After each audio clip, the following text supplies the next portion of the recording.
The nurse froze halfway through her shift change, eyes locked on the trembling girl clutching her ribs. "Please, just kill me fast," the girl whispered, voice cracking like old glass. Two bikers stepped forward, confused and furious in equal measure. Then one lifted her shirt, and the room snapped into silence. Jagged initials glared back at them, carved like a brand. And behind them, the door creaked open. The man who made them had just walked in. What happened next shocked everyone and set off a chain of events no one saw coming. Stay with me, this is a story you need to hear. Before we start the story, comment below and let us know where in the world you're watching from today. And if you find this story impactful, don't forget to subscribe for more. A woman stumbled through the corrugated door as if the darkness itself had shoved her out. Rain slicked the oil-stained concrete and traced thin rivers down her face. She collapsed against a stack of rusting mufflers, hands clawing at the cold ground like a child trying to hold on. Her breath came in sharp, small bursts. Each one sounded like a promise already broken. "Please, just kill me fast," she said, and the words fell from her like something heavy.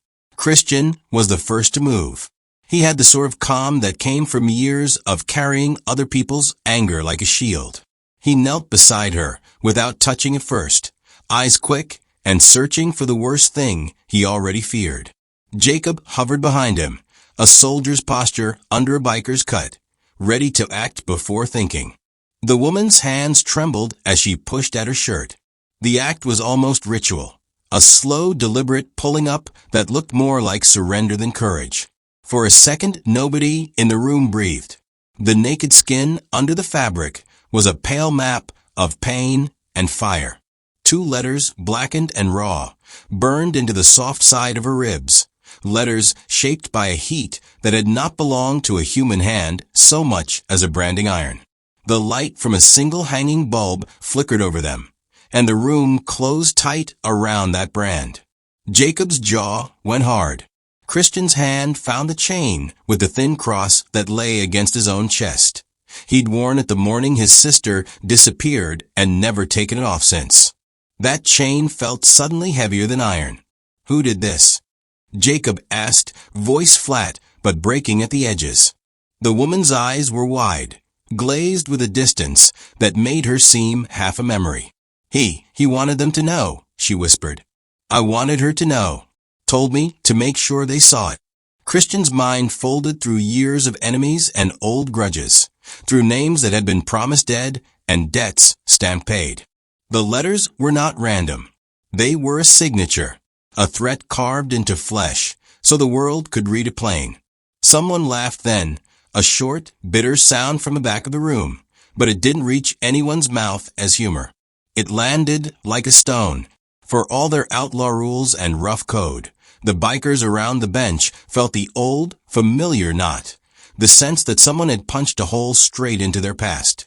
Emma, that was the name the woman finally offered, small and raw, kept shaking. She kept saying she wanted to die, but she did not look at the men as if they were killers. She looked at them as if they might be the only thing between her and worse things still outside. Jacob reached for the first aid kit before he reached for his anger. He worked with clean, quick hands, tearing strips, pressing gauze, murmuring soft commands as if bandages could sew more than skin. Christian watched him, watched the others, the silent nods, the fingers tightening on grips, the knives left where they lay, as if even metal could not be trusted tonight. Outside, a motor idled and died like a giant falling asleep then waking. The sound threaded through the open windows and made the shadows shiver. Emma's voice cut across the room in a brittle thread. "He came through a red door," she said. "He wore." Her teeth chattered around the words, and she stopped, folding like someone trying to keep a secret that might explode. Christian pressed his thumb lightly against the burned skin.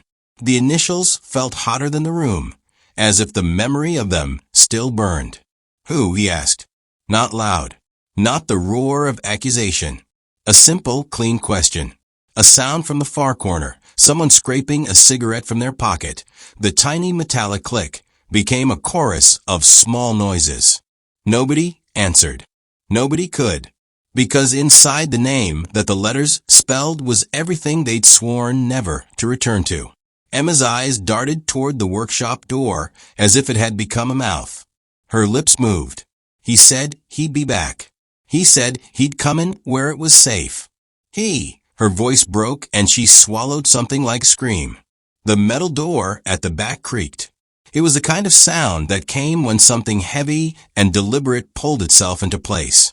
For a moment the room held only that noise, a long thin note that the rain could not drown out.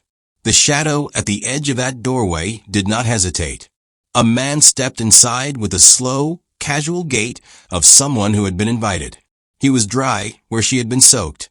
His jacket looked almost clean. The light fell on his face and folded his features into something the men in the room had not expected. Christian felt the air shift as if a fault line ran beneath the concrete, and the room had just moved. Jacob tightened his hand on the handle of the first aid kit as if it were a weapon. The newcomer's eyes flicked over the burning letters, over Emma's thin frame, and then to Christian. There was a smile that did not reach the eyes, a smile that read like a sentence ending in a period. "You boys look like you've been waiting for me," he said. His voice was even, as casual as a man commenting on the weather. He took a step closer, and the rain on his shoulders seemed to shrug off to nothing. Christian stood, slow, like a tide turning. He felt the old promise tighten in his chest, the chain, the cross, the names buried under years of quiet. Around him, the chapter's men shifted, a half-formed storm. Emma curled inward, not in defeat now, but as if bracing for a hit. Her hand found Jacob's sleeve. "Don't let him touch me," she mouthed, as though the thing she feared was less the man than the secret he carried. The man in the doorway laughed again, short and soft. "Oh, I won't," he said. "I'm not here for her." Christian's cross bit into his palm as he clenched his fist. The initials on her ribs glinted in the light like a challenge. The man's shadow stretched long across the oil-stained floor and pooled at Christian's boots. Outside, rain kept time against the metal. Inside, a dozen hearts began to count down. What do you think will happen next? They moved through the chapter house like men who knew every bruise in the place by touch. The workshop bled into a dim common room where cigarette smoke had long ago settled into the beams, where trophies of fights and faded photographs lined the walls like reminders of debts unpaid. A single stove hummed, warming a circle of worn chairs. A poster of an old rally was pinned crooked above a busted dartboard. This was not a clubroom built for comfort. It was a shelter built from survival. Christian walked the perimeter with slow, methodical steps, his eyes cataloging details most men missed. The oil stain that never quite scrubbed out from under the workbench. The scuff on the banister that matched a boot he recognized from a decade-old fight. He kept one hand near his chain bracelet, the small cross worn smooth by the friction of years. It was both talisman and anchor. When the past crowded in, he touched it as if to steady himself. Jacob sat near the stove, elbows on knees, watching Emma with a soldier's attention. He had a cadence to his breathing that kept him tethered, long in, hold, out. The army had taught him how to stay alive in sudden violence. The club had taught him how to make that violence mean something. Tonight, both lessons tangled in his chest. Emma slept in a chair, bandages crisscrossed across her side. When she woke, she did not speak immediately. She pressed her fist to her ribs as if to keep the initials from falling out of her. In the bleary space between sleep and wakefulness, pieces of her memory spilled like stones from a shaken box, a red door, the smell of metal, the taste of copper on her tongue. Faces blurred and then sharpened. Ryland's grin like a broken thing, the way his eyes found the places people tried to hide their names. Christian sat across from her and didn't ask the big questions. He asked smaller ones. What was she wearing when she escaped? Which way did the tires go? Did he ever say a name aloud? Her answers arrived like cut grass, short, wet with fear. In the pauses her mouth made more lived. She mouthed a name without meaning to, and then clapped a hand over it as if to suffocate the sound. Around them, The chapter's men moved in half steps, near enough to hear, but not so close as to make Emma flinch. Conversations were low and loaded. Old arguments lingered in the room like the smoke. Who owed what to whom? Who had lied when the cops came? The silent accounting of sins that keep brothers uneven. Someone joked about the rain, and the joke fractured into silence before the room could catch it. An old skull helmet sat on a shelf, its glass cracked. Someone, Tucker, with a scar running along his eyebrow, took it down and turned it in his hands, examining the dent as if the mark might mean the difference between truth and rumor tonight. He was the type who liked to turn small objects over until they told him what they needed to know. His gaze lingered on Christian a heartbeat too long. The glance was casual, but it had teeth. Christian's memory kept snagging on the smallest things. The cadence of Ryland's laugh from a past whisper, the way a motorcycle's chain sounded when it was about to fail, the exact placement of that old tattoo on his shoulder he had once seen in a photograph. Memory, he had learned, was a patchwork weapon.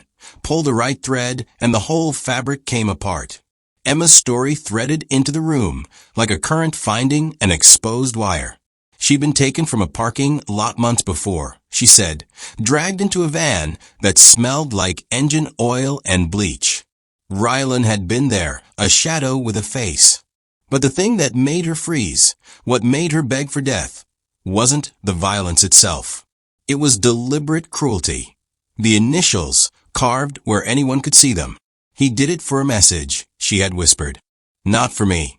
That single line wound through the men like a cold draft. Messages suggested intent. Intent required someone to write them. Someone, possibly, with knowledge of the club's history and its wounds. Christian listened for more. He listened not only to Emma's words, but to the quiet between them. The stupid cough of a man trying to hide his breath, the creak of a chair as someone shifted, the quick swallow that meant a throat had been forced to close off words. Jacob's jaw flexed every time someone stayed silent too long. The chapter's ledger lay on the table, an old, fat book where small debts and favors were recorded in shorthand. Christian ran a finger along its spine and felt for the latest entry, the most recent scratch. The ledger was more than money. It was memory written in ink. Whoever had the ledger's knowledge could steer blame and loyalty alike. Outside, the red door Emma had named seemed to press at Christian's thoughts. There were dozens of red doors in the county, barns, garages, back office storerooms. But a certain set had been used in the old days for quieter exchanges. Doors, Christian knew, were only as safe as the people who opened them. He stood and crossed to where the club's old maps were pinned, places they'd marked during long nights of planning and picking up pieces. A series of dots had been circled in the last year, sites of trouble, little inflammations that never turned into fires. The pattern was a map of attention. One dot near the edge of town had been darkened by hand. Christian traced it with a fingertip and felt the heat of a name he hadn't wanted to remember. You think he's back for something more than the blood? Jacob asked softly, coming up behind him. His hand found Christian's shoulder with a firmness that said, "We are a line." Not unbreakable, but a line. Christian let the bracelet bite into his palm. He's back for answers, he said. He's back to reopen doors we thought nailed shut. Someone near the stove scoffed, but it was the kind of sound that carried fear under it. The chapter had weathered attacks, arrests, and losses. What unsettled them was not the violence itself, but the implication of someone who knew how to wound in ways that couldn't be patched by a tourniquet. Emma woke fully, then, and looked from face to face. Her gaze stopped on Tucker, then slid away. A flicker of recognition crossed his features and vanished into a stiffness. The exchange was a small lens catching light. It could have been nothing were it not for the way Tucker's hand trembled when he set the helmet back on its hook. Christian watched the brief tableau and tightened his jaw. Trust, he had learned, was not given, it was rationed. Tonight, the ration would be short. He moved to the window and pushed the curtain aside. Rain etched the glass. Beyond it, the world seemed ordinary. Streetlights in a row, a dog hurrying under an awning. Ordinary, he thought, was the most dangerous disguise. He turned back to the men and to the woman whose ribs still held someone else's statement. "Stay sharp," he said, voice low. "Watch the exits. Keep her close. And if anyone starts acting like they know more than they should, tell me." Emma's hand found Jacob's sleeve again, the contact a thin, fragile tether. She looked up at Christian with a question in her eyes that was not entirely for him. "Do I have anywhere left to belong?" The room hummed with possibilities, alliances to be confirmed, betrayals to be feared. Outside, a set of tires whispered past in the rain, and a light glowed for a breath on the horizon. What would you do if you were standing where they stood? Protect the woman who begged for death, or chase the ghost that carved the initials? Share what you think. Christian didn't need a name to feel the weight of those two blackened letters. Memory does not always keep a face. Sometimes it keeps away a name was signed into flesh. He had seen that mark once before, years ago, on a photograph burned at the edges, a cruel punctuation at the end of someone's life. The initials on Emma's ribs were the same. The air in the room shifted like something endangered had just smelled blood. "Rylan," Jacob said before Christian could. The name fell heavy and certain, like a verdict everyone had been pretending not to hear. Rylan had been a ghost in their stories, a man who'd cut bargains with pain and walked away when others were left to count the cost. He'd been missing, rumored killed, but rumors were tidy lies. Emma's eyes went small. "He told me they'd see it," she repeated, voice thin as a wire. "He said whoever found me would know who did it. He said he wanted them to hurt in a way he could not anymore." Christian's fingers found the cross at his throat and rubbed the worn metal until it burned. That burn had nothing to do with heat. It was the old hurt returning. His sister's face, a folded note with the same initials, a promise he'd once made quietly to anyone who would listen. Never let a monster finish his pattern. Jacob rose and moved to the doorway. Rain had slicked the lane outside. The world looked like it had been painted with oil. He crouched and traced the ground with his boot. Fresh tire tracks cut through the soft mud, wide treads with an odd asymmetry, as if a repair had been done wrong and left a signature. Christian knelt beside him and squinted. The pattern matched a bike they had chased 2 counties over years ago, the same crew that once ran with Ryland's name stitched into their smiles. "That's not random," Jacob said. "They came here on purpose." Emma swallowed and looked at them like she wanted to be pulled together into something safer. "They let me go," she said. Her hands trembled against the bandages. "Someone opened the door, and I walked out. He was wearing the cut. He said he couldn't afford the heat, not then. Said if I ran, he'd make sure they knew." The room tightened. The word cut dropped between them like an accusation. Cuts were identity, old patches and colors you earned and bled for.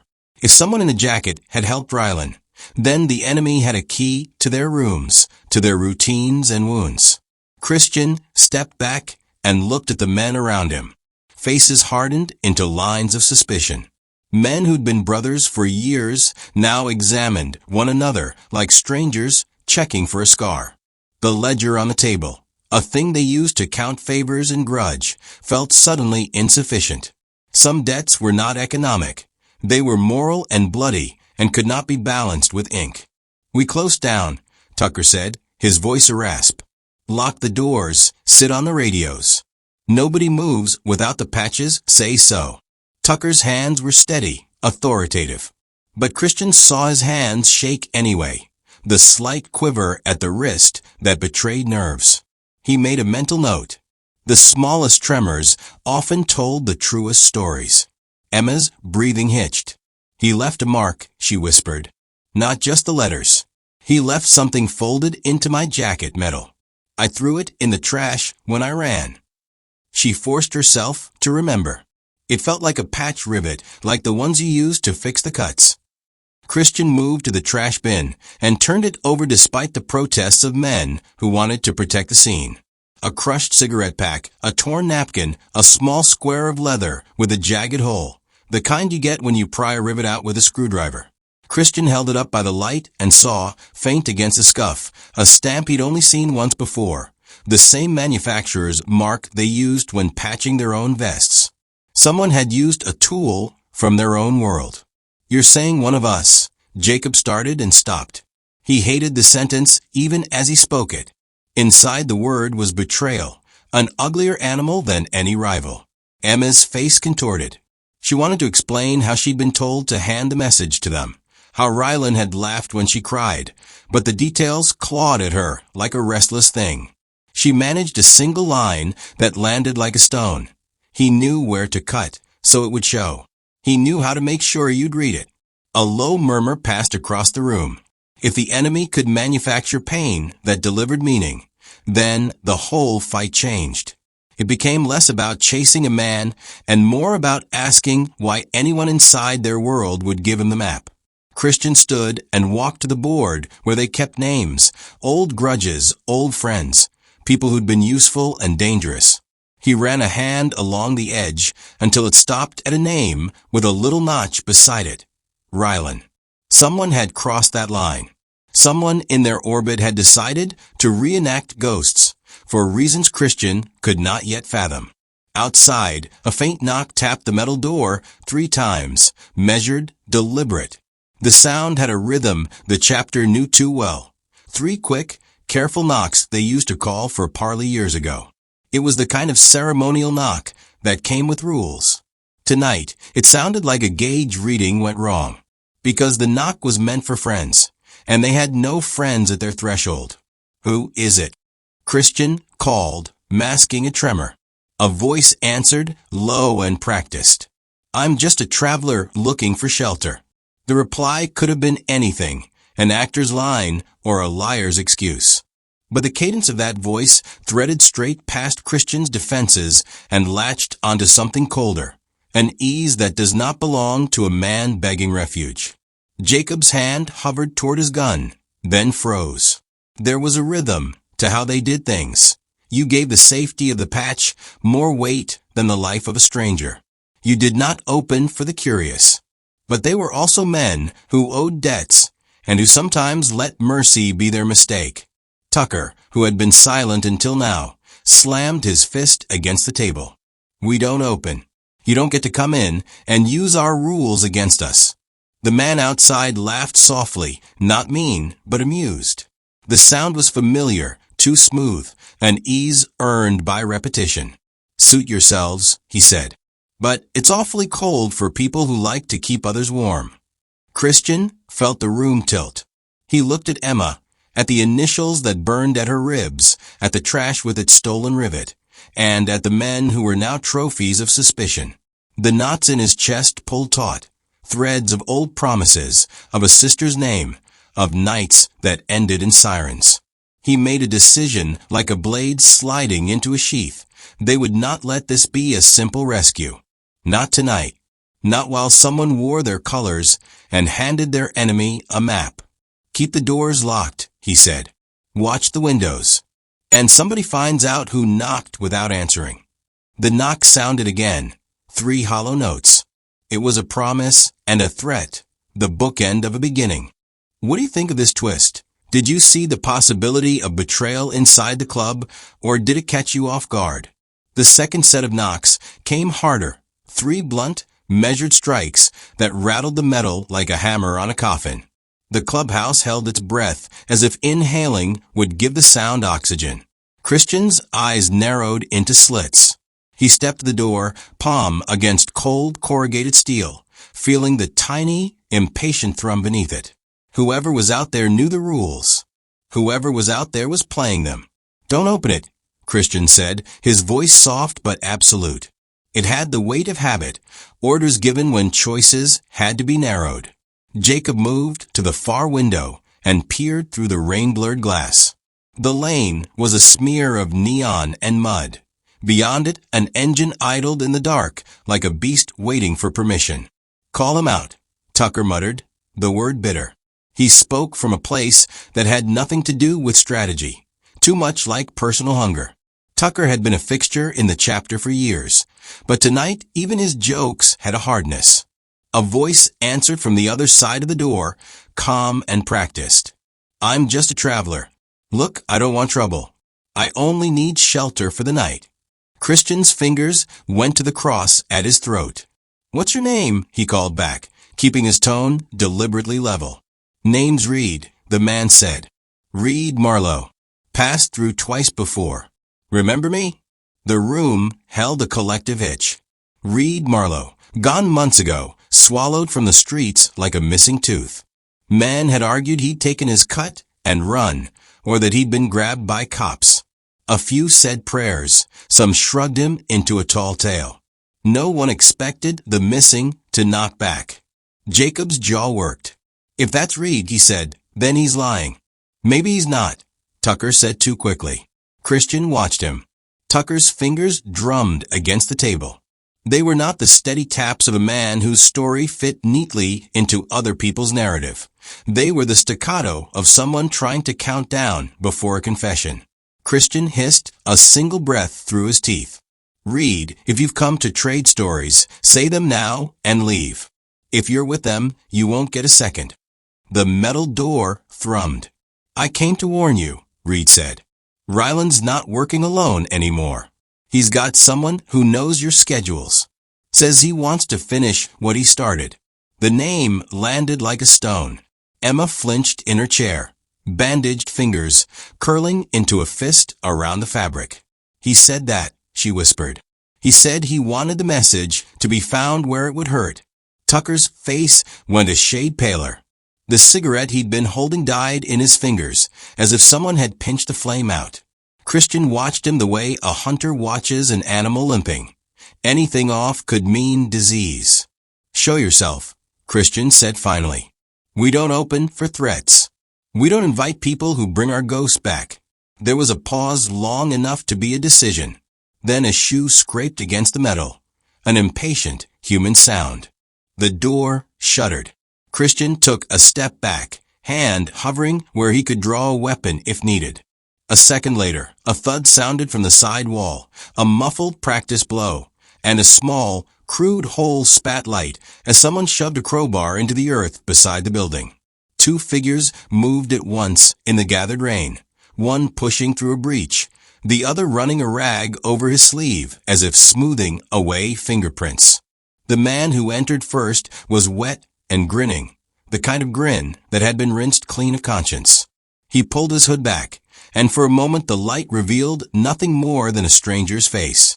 Then Jacob lunged and grabbed the arm, and the hood came loose to show Reed. He looked older, hair unkempt, a cut down his cheek that had been stitched badly. His eyes were flat as river stones.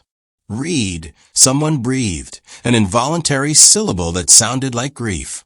"What the hell are you doing here?" Tucker snapped.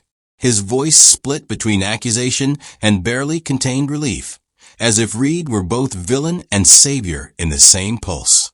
Reed's smile didn't reach his eyes. "I told you. I came to warn you. They're not just after you anymore. They're after the ledger. They want the names, who you've cuffed, who you've helped. They want leverage." Christian hooked a thumb under Reed's chin and forced the man to meet his gaze. "Who wants the ledger?" Reed hesitated and then, in a voice so low it might have been a confession, said, "Ryland." And someone inside. The last words were coated with a strange resignation, as if the thought had been worn smooth by living too long. The accusation dropped into the room like acid. Eyes darted between faces, between Tucker, whose hands had trembled, between Reed, who had appeared like a ghost with a knife, between Jacob, who stood ready to make a verdict. Emma watched them all with the dull intensity of someone whose world had been narrowed to the person at your feet. "You expect us to believe you?" Jacob demanded. He had a hard edge. If Reed was lying, it was a dangerous lie. Reed looked at Jacob, then at Tucker. "Look at his hands," he said, voice a rasp. "You know who's been buying impossible quiet? You know who paid me off to move the parts they wanted gone? I took the money to keep my wife and kid out of a game I didn't pick, but that doesn't mean I knew what it would cost." Tucker's head snapped up, eyes wild. "I told you to get out," he blurted. "I told you not to come back." "You came anyway," Reed shot back. "Because you thought you could fix it. Because you always think you can patch what rust eats." Christian listened to the brittle exchange and traced the shape of the night. A web of favors traded for safety. A ledger of sins written in small handwriting. There were no clean hands here. There were only hands that had tried to hold onto what was left. Outside, a bike roared and circled the building slowly, as vultures. Inside, breath caught and then fell. Christian made the decision that would split the night. They would keep Reed alive until he told them everything. They would hold Tucker under the light until truths were peeled away. They would trust no one else. As men moved to secure the perimeter and lay hands on the two most implicated, Ryland's laugh came over a borrowed radio, soft, intimate, as if he had been leaning against the metal of the club door the whole time. "Good," his voice said. "Keep the doors shut. It makes what's coming easier." A gunshot punched the air outside, sharp, a punctuation that dropped them all to a new kind of listening. Emma gasped. Reed's face went pale. Tucker's knees buckled like a man who'd been remembered into ruin. Christian steadied himself on the table and met Jacob's eyes. "Get ready," he said. "Tonight we found out who traded our name for a quiet street. And we make sure the trade stops paying." Emma pressed her hand to her ribs where the initials still burned and mouthed a single phrase, barely audible. "Don't let him leave." "What would you do if the man you trusted most had a price on his head? Take justice or take revenge?" The shot outside hung in the air like a punctuation mark the night couldn't answer. For a moment, everything in the room moved slowly, as if time itself was letting them breathe before it pushed them again. Reed crouched on the floor, hands flat where they could be seen. Tucker stood rigid, face pale under the single bulb. Emma sat very still, eyes fixed where the initials slept beneath her bandages. Christian walked the thin line between them, feeling the ledger's weight press at the back of his skull like a second heartbeat. He did not shout. He had no need. The question had already been asked by the room's silence. Who had given Ryland access to their seams? Reed's voice came out small, frayed. "They came to me months back," he said. "Asked for parts. Said they were clearing out things. Old debts, loose ends. I moved boxes. Of course I moved boxes. I thought it was parts. I didn't know." His eyes flicked to Tucker. "They paid extra when the stuff needed to vanish. I put them where no one would look." Tucker's jaw worked. He had that guilty, hunted look of a man who had learned to swallow whole while the thing inside him screamed. "I didn't think," he began. Then the words collapsed into syllables that would not form. He'd been a man who kept favors because favors were survival. Now a favor looked like a scalpel. Jacob's voice was a low wire. "Who paid you?" Reed swallowed. The room leaned on the sound of him. "A number," he said finally. "A number of transfers. A woman's name came up once. Mostly it was cash. Sometimes an address. Sometimes a message. Make sure the ledger stays quiet." Christian's hand tightened on the edge of the table until his knuckles whitened. The ledger. The thing that kept the club safe and dangerous in equal measure. The thing someone wanted erased. "Who gave you the addresses?" he demanded. Reed chewed at his lip like a man trying to bite out the truth. "They used our tools. They used our stations.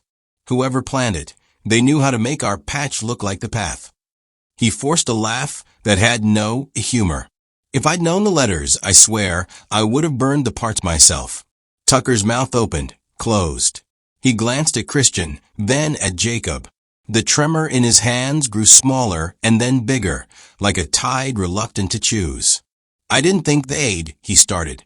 "They said they'd hurt my girl. Said they'd take her if I didn't help. I told them no. I told them I'd die first. They showed a picture." His voice cracked. "They showed her at school. And he stopped, shook himself, the motion of a man trying to remove his own shadow.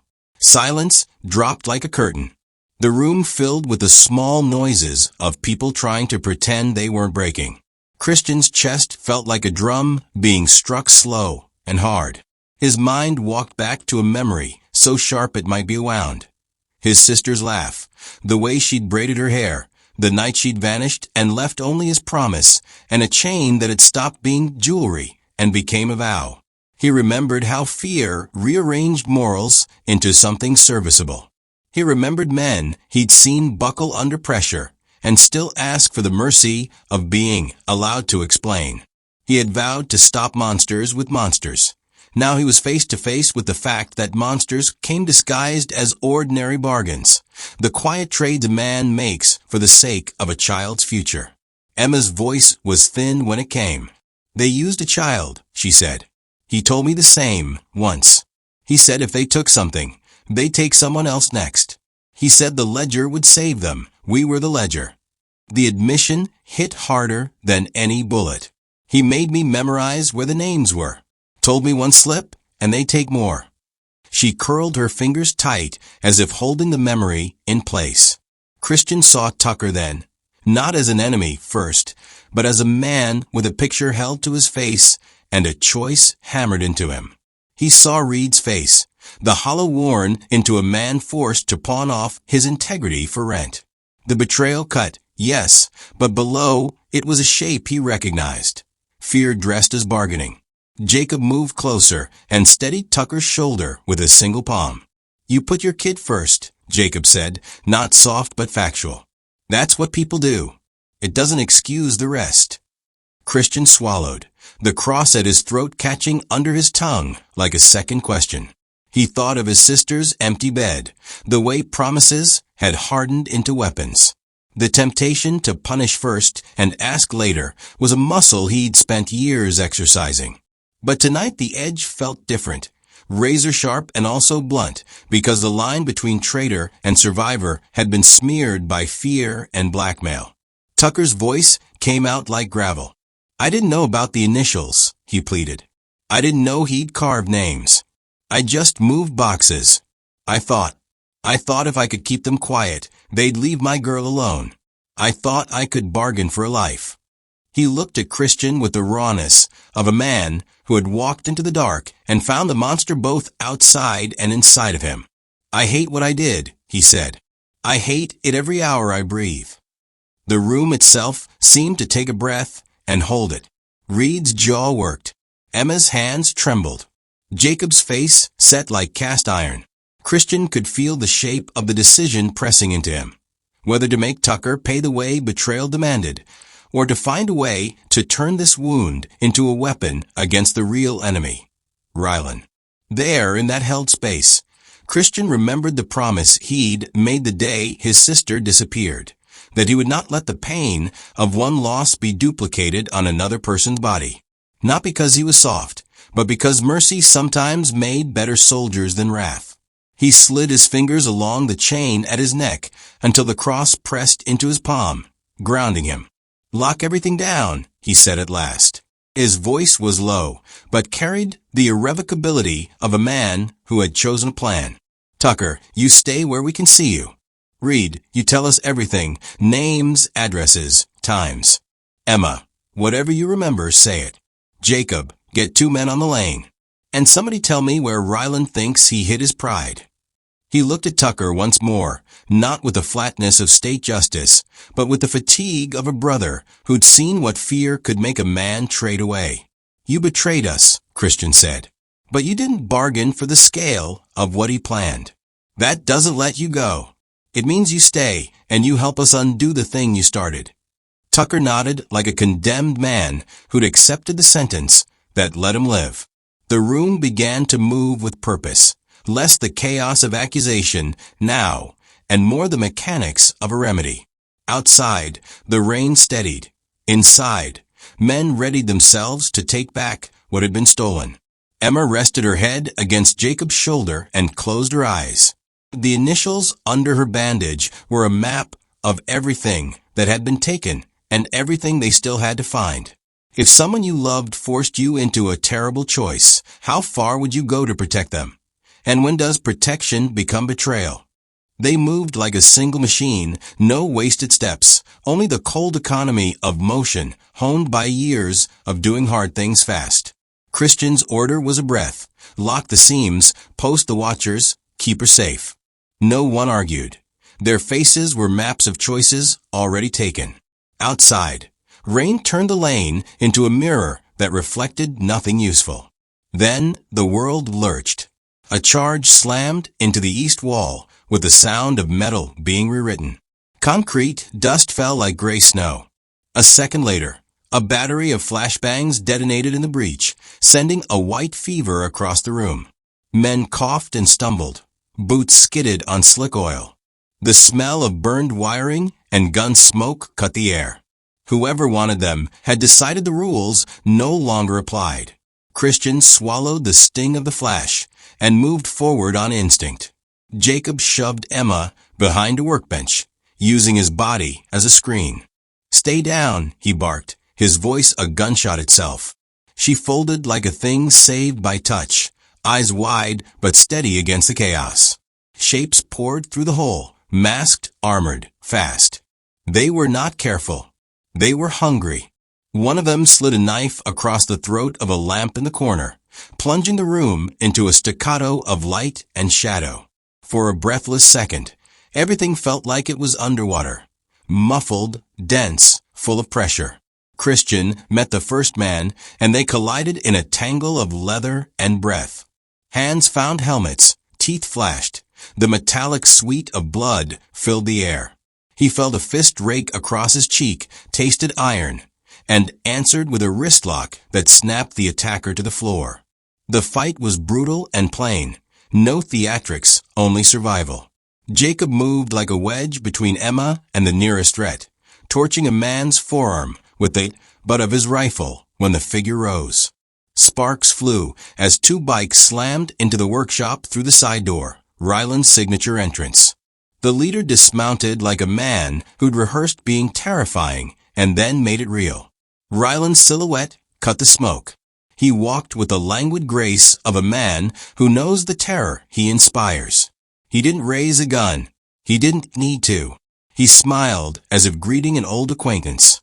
"Evening, boys," his voice floated, casual as a lullaby.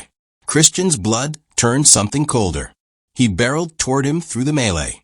A man tackled Ryland's lieutenant from behind, and Christian seized the moment, gripped the nearest mask, and ripped it clean off in a single practice motion. The face beneath was not a stranger. For half a second the room forgot how to breathe. The unmasked man was one of their own, Mason, the sauntering road captain who'd always had a joke for a wound, the man who'd taught new recruits how to hold a bike steady through a corner. Mason's grin collapsed into something smaller and taut. "You." Tucker spat the single syllable like a spite. The sound cut through the din. Mason's eyes flicked to Christian and flicked away like a thief caught in the doorway. For the first time, he looked like he might be afraid of his hands. Guilt has a peculiar architecture. It makes a man shrink into the only place he can stand without breaking. The men who trained under him moved like wolves at a scent. Ryland stepped closer, and the grin came back, slow as a blade being polished. "Surprised?" he asked. "You always did pick your favorites." The betrayal hit the room like a second explosion. Voices rose, a chorus of raw, betrayed sound. Tucker lunged. Mason's boot found a chair, and he used it to pivot an ugly, trained motion, and then he slashed at Jacob's arm. Jacob bled but did not fall. He snarled and threw Mason across a workbench, sending tools cascading like a rain of metal. Christian cornered Ryland beneath a hanging lamp. The leader's hands were steady, smudged with the day's rain, but not trembling. Christian grabbed the collar of his jacket and shoved him against a rusting compressor. "Why?" he demanded, so low his words were almost a vow. Ryland's smile was a worn coin. "Because words aren't sharp enough sometimes," he said. "Because your name swings heavy and someone wanted to feel the weight."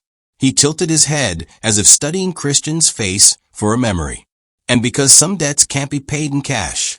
Across the room, Mason fought like a man with a ducal grace gone ugly, skills drilled into him over decades. But there was something else in his movements now. Hesitation.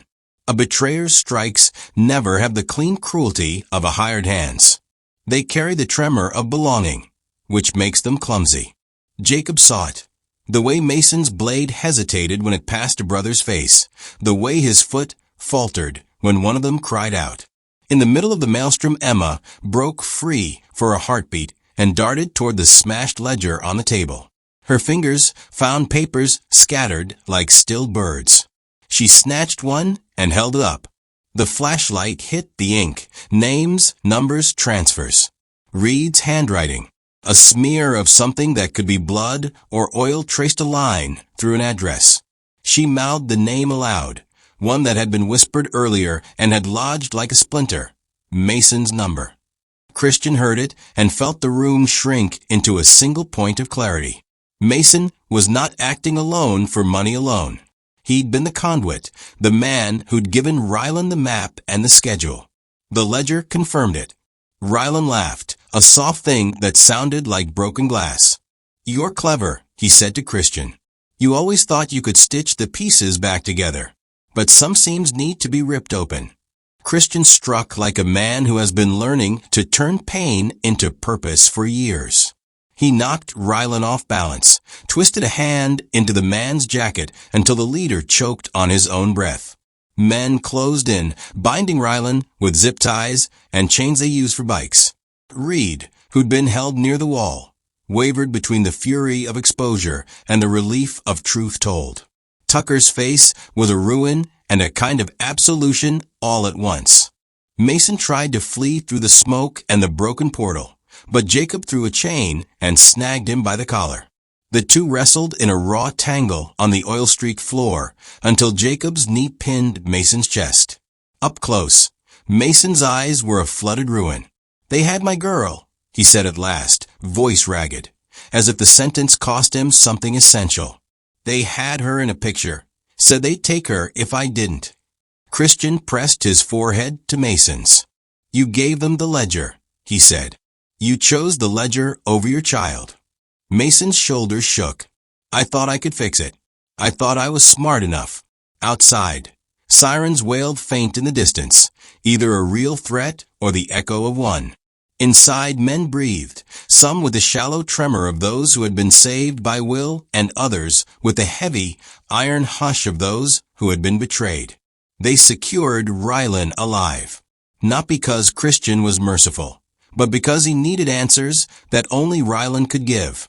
The man smiled in the kind of way that promised more pain and less truth. Emma sat down heavily on an overturned crate. Her bandaged ribs heaved. Jacob knelt and put his forehead against her temple for a moment, steady as prayer. Reed stared at Mason, at his own hands, and for a beat the room felt like a world reduced to its worst moment and the choice after. Christian looked from Mason to Ryland to the scattered pages of the ledger and felt the old vow warp into a new shape. They would take back what had been stolen from them. Names, safety, hope. But first they would answer the question Ryland had come to ask them. Who had the club been to them? And what would they do now that the mirror showed their faces? The engines outside spun up like a chorus of waking beasts. Inside, men began to move with the hard, deliberate work of mending, binding wounds, stacking weapons, making lists. The night had been broken open. The reckoning had begun. What would you do if the person you trusted saved the life of the thing that destroyed you? Leave them to rot, or force them to finish what they started? The dawn that came through the high windows smelled of diesel and wet iron, not forgiveness. For a long time they sat without speaking, each man tending to his own quick wounds while the small, practical tasks of the morning, stitching, cleaning, inventorying, acted like a metronome to steady pulse and thought. Outside, the rain had stopped. Inside, the room kept the night's bruise. Ryland was bound, slumped in a corner beneath the tarp. A king toppled from a throne made of terror. He watched them with the defiant boredom of a man who has rehearsed his last words. Mason sat opposite him, wrists chafed from zip ties, face pale and older than the years on his license. Reed sat on a crate and stared at the ledger pages like a contrite man reading the indictment of his own life. Christian moved in a quiet orbit around them, hands doing what they had to, checking knots, inspecting broken ribs, listening. His cross was cool against his skin. His chain bracelet had been returned to his palm and felt lighter, as if worn weight could be measured in absolution. He had a list in his head long enough to fill the day, and a promise in his chest that would not let him sleep until parts of it were satisfied. Emma sat on a bench, one foot on a stool, peeling at an adhesive strip, like a person picking lint from a life they'd outgrown. She looked smaller in the hard, morning light, and more like someone who had survived by stubbornness rather than luck. She had not spoken much since they captured Rylan. The fighting had taken words from her and left behind a kind of stillness that needed patching just as much as the skin did. Jacob moved quietly beside her and handed her the small chain Christian had worn. The cross at its center was simple, the metal worn until the edges were soft. Emma took it like a child receiving a talisman she hadn't earned and yet somehow needed. Her fingers trembled when she threaded it over her bandaged head. "Keep it," Jacob said, voice low. "Not because it'll fix the past, but because it'll remind you you didn't have to face it alone." She pressed the cold metal to the place over her heart, and for the first time since the night she walked in, let something like relief lace the edges of her mouth. They began the work of naming what had been lost and what could be mended. Tucker was kept in the room, watched and guarded, given no easy pass and no immediate scorn that would destroy him. Christian would not pretend betrayal was a small thing, but he also would not let the understandable terror that had driven Tucker into bad choices be the end of him. The club was good at ritual punishments and practical reckonings. Tonight they chose both remedy and repair. Mason offered a list of names, addresses, and times where payments had arrived. Faces he'd seen in the grainy messenger photos, an address that led to a storage unit they opened just after noon. In the back of the unit was a small bundle of letters and a photograph, a child in a school uniform, smiling in ways that made Mason's voice break when he named her. The child was alive. That fact unspooled a softer kind of noise in the room, relief braided tightly with the sting of what it had cost. Mason's redemption did not come free. He worked through the day as if each task might buy him a measure of trust, hauling crates, cataloging the ledger, making call after call to trace transfers. He moved like a man who had lived too long on the edge of something he hated and was trying now to step back. No grand speeches, just steady labor. When he came inside with the confirmation that his girl was safe in a relative's care, he did not laugh. He simply exhaled and sank against a wall. The action did not absolve him. It made him useful in the present, which, for these men, was its own kind of penance. Christian watched all of it with a tight, careful gaze. He had wanted vengeance in the high heat of night. Now he wanted something colder and more effective. Rylan, captured, must talk. Mason must answer. Tucker must stay under watch and repay his work. Reed would spend months making things right. They were not saints. They were people repairing, piece by piece, a world a man like Rylan had tried to tear open. At noon, Christian walked outside into a thin sun and took the chain from Emma's hand for a moment. He held the cross between thumb and forefinger and said, "This isn't yours because I am done with the past. It's yours because you're choosing to stay. Promise me you'll stay."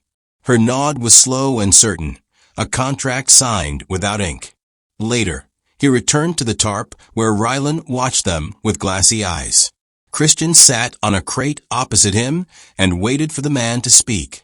When the leader finally did, his words were small and dangerous, snippets of names, hints at buyers, a map of connections that smelt less like simple evil and more like a network of small compromises. Every name Rylan offered planted another seed of suspicion. Every seed demanded attention. "You'll pay for that," Rylan said at last, a crooked smile thinning. "You think tying me to a post will stop it? Men like me are roots. Cut this one down and another grows." Christian didn't flinch.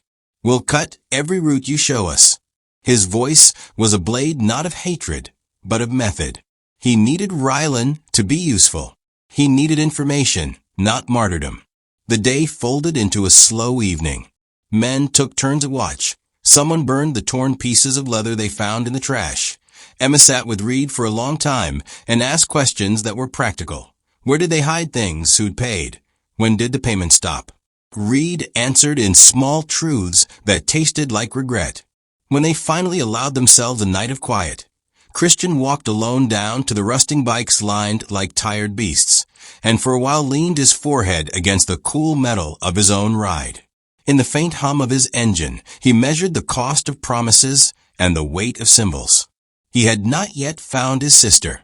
Ryland's clues led to other doors and other men who would have to be dragged into light. The ledger still had many smudged lines.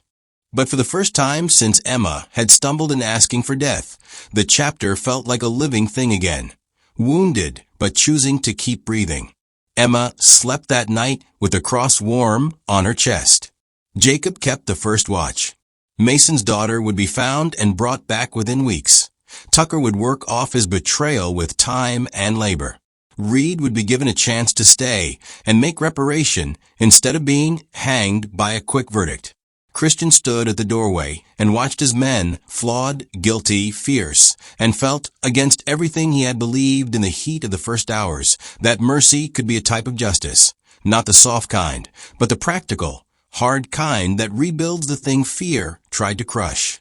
He turned his face to the stars obscured by city light, and for the first time in a long while, felt that the vow he'd carried on his chain might be fulfilled in a way he hadn't expected, not by killing a monster, but by making sure no one could hand him another. What do you think would matter more, the ledger erased or the people who keep it guarded? Dawn came slow and uncompromising, a pale wash that showed every dent and smudge the night had made. The chapter house looked older in that light, less cinematic, more honest. Men moved through the rooms doing small, exacting repairs, sewing torn leather, counting bullets, washing blood from knuckles. The work was quiet, the kind of silence that stitches things back together. Christian stood where the light hit the workbench and held the cross between thumb and forefinger. It was warm from Emma's neck, still carrying the little heat of a living pulse. He could have kept it as a talisman, a stubborn relic of a promise made in a darker, purer fury. Instead, he set it gently into the open palm of a folded photograph of his sister and left it there like a breadcrumb for whoever needed to remember why they fought. Emma sat nearby, bandages tucked just so, staring at the initials on her ribs where the scar tissue was shading back into skin. The letters were no longer a sentence aimed at the club. They were a map of a narrower truth. Someone had wanted them to read, and they had read. She traced them with one careful finger, not with the old pleading, but with the small, fierce curiosity of someone staking a claim on what is left. The mark didn't define her. It was now evidence that she had been through hell and returned. Mason held his daughter's photograph like something sacred and mundane at once. He'd driven hours that morning to meet the woman who had taken his girl for safety. The reunion had been tentative, stitched with lawyers' signatures and the bureaucratic tedium of protection. The relief in his face was not triumphant so much as exhausted. A man who had found a small mercy and knew the cost would be counted in 1,000 tiny debts. He did the work required. He cataloged payments, opened storage units, made the calls to undo the ledger's quiet thefts, and in doing so he paid in the currency he could, effort and confession.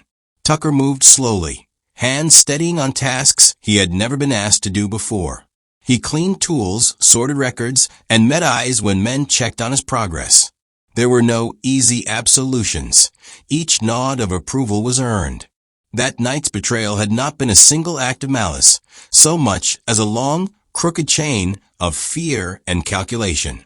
Tucker would carry that, and the club would hold him accountable. It was not mercy that let him remain. It was the determination to make useful what had been rotten.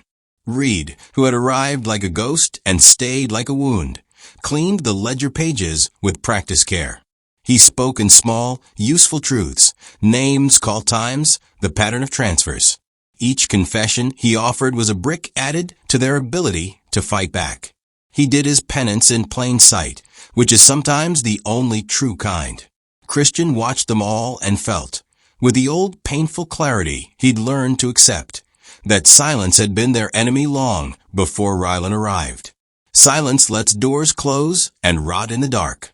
Silence allowed favors to be traded for protection until those favors became shackles you could not find an edge to pry apart. This was the core of what he'd promised to break. Not just the men who used knives for signature, but the quiet that made signatures possible. Rylan lay under a tarp like a discarded puppet, eyes still alight with a brazen thrill of a man who loved the feel of someone else's fear. He would talk in time. He had to. He would point to buyers and middlemen and the small, respectable faces that had arranged for his cruelty to land where it hurt most. Christian did not relish pulling the threads. He simply accepted that unraveling was the only path to stopping the pattern. By late afternoon, the ledger was less a mystery and more a map. They had names to hand to authorities if they chose, or names they could recover quietly, making sure the little ones tucked behind the ledger's coded entries would be safe. Christian sat with the ledger a while, running a finger along columns of ink, imagining the dominoes they could tip, payments traced, storage units emptied. The people who'd hidden behind civility brought face to face with what their bargains had cost. When the sun dropped low and painted the floorboards long, Christian found Emma outside by the bikes. She held the chain he'd given her tighter now, as if the metal was a hinge on a new life. The initials on her ribs were tucked beneath fabric and scars, but she no longer flinched at the thought of other people seeing them. She met his gaze without asking to be saved. She had been saved. Now she wanted to belong. "You good?" Christian asked. The question was small, but the answer would be the first step toward whatever came next. Emma looked at the cross, then at the line of bikes like a row of patient sentries. "I don't want to be the thing that remembers," she said. "I want to be the one who helps remember differently." Christian nodded. That was a promise without grand words, a pact to turn memory into purpose. He slid the cross into her palm the way you hand someone a small, useful thing. "Then help us keep the ledger honest," he told her. "Help us make noise where silence used to be." She gave a half-smile that pulled at something soft in his chest. Around them, men were already planning. Trips to storage, warrants to file, names to confront. The revenge that had threatened to consume them had been tempered into a campaign, methodical, legal where it needed to be, brutal where it had to be. As night settled, the chapter mounted watches and prepared a simple kind of celebration. Coffee, an extra ration of cigarettes, a playlist with one too many blues tracks. The day had not erased what happened. No bandage could make the initials vanish. But it had made new things possible. A ledger that was not a weapon, men who would not sell their seams for comfort, and a woman who found a place to sleep without listening for footsteps. Christian stood at the doorway and felt the old vow, made over a vanished sister, kept on a chain, shift into something broader. Mercy, he realized, was not weakness. It was architecture. You built structures that held the vulnerable. You made systems where fear could not buy silence. You made sure that initials carved into flesh would be met with prosecution and care, not with the dead hand of neglected loyalty. He thought of the first night Emma had asked him to kill her, and the peculiar arc of that plea. She had wanted a quick end because the world had taught her pain was inevitable. He had chosen, instead, to turn that pain into cause. The echo of her words remained, and in it a lesson. People beg to be erased when they believe no one will remember them kindly. If you can be the one who remembers well, you can be the one who prevents erasure. Engines would roar tomorrow, they always did. Men would leave to track down names and close doors. Some would come back whole, some with new scars, some not at all. But the chapter had decided they would no longer be the shelter of silence. They would be the place that made the truth loud. What do you think the moral is? Protecting the ledger or protecting the people who keep it? Share your thoughts. Share your thoughts in the comments below. If you enjoyed this story, don't forget to like it, share it with your friends, and subscribe to the channel for more meaningful stories. Thank you for watching, and see you in the next video.